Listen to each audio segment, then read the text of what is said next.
అంటే నీ శరీరానికి అన్నం పెట్టడం మానేస్తే ఎలా చిక్కిపోతుందో, నీ అలవాట్లను రిపీట్ చేయకుండా ఉన్నా, నీకేదో అలవాట్లు వస్తే వాటిని రిపీట్ చేయకుండానే చిక్కిపోతాయి, చిక్కిపోయి రాలిపోతాయి. అయితే అది చిక్కిపోయే వరకు నువ్వు సాధన చేయొచ్చు. ఇక్కడ ఎవరు భగవాన్ అంటున్నారు, కానీ అది రాలిపోవడానికి గురువు అనుగ్రహం లేకుండా రాలిపోవు. ఫైనల్ నీ శరీరానికి అన్నం పెట్టకపోతే చిక్కిపోతుంది, అన్నం శరీరం చిక్కిపోతుంది. అలాగే నీకున్న అలవాట్లు రిపీట్ చేయడం వదిలేస్తే, ఇప్పుడు మీకు సినిమాలు చూడటం రోజు అలవాటు అనుకోండి, సినిమాలు మానేశారనుకోండి, 6 నెలలకు సంవత్సరానికో, 6 నెలలో సంవత్సరం మానేశారనుకోండి, ఆ సినిమాలు అలవాటు చిక్కిపోతుంది, అలవాటు చిక్కిపోతుంది. కానీ పూర్వం సినిమాలు చూసున్నారు కదా, వాసన ఉండిపోతుంది. సినిమాలు చూసున్నారు కదా, ఆ వాసన ఉండిపోతుంది.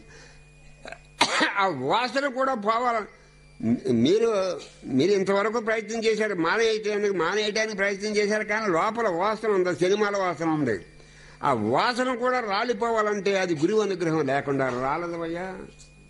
అది ఫైనల్గా గురువు నిన్ను అనుగ్రహించకుండా నువ్వు బయటికి మానేసినప్పటికి నీ లోపల వాసన పీడిస్తుంది. శరీరం ముసలిదైనా లోపల గింజలు గట్టిగా ఉంటాయి. వాసనలు పోతాయని చెప్పలేము, వాసనలో పోతాయని చెప్పలేము. బయటికి చిక్కిపోవచ్చు, వాసనలో బయటికి పోవచ్చు, అది బయటికి పోయినట్టు అనిపించవచ్చు. ఎక్కడో మనస్సులో మారుమూల విత్తనం రూపంలో ఉంటాయి. అవి కూడా రాలిపోవాలంటే గురువు అనుగ్రహం లేకుండా సాధ్యం కాదు.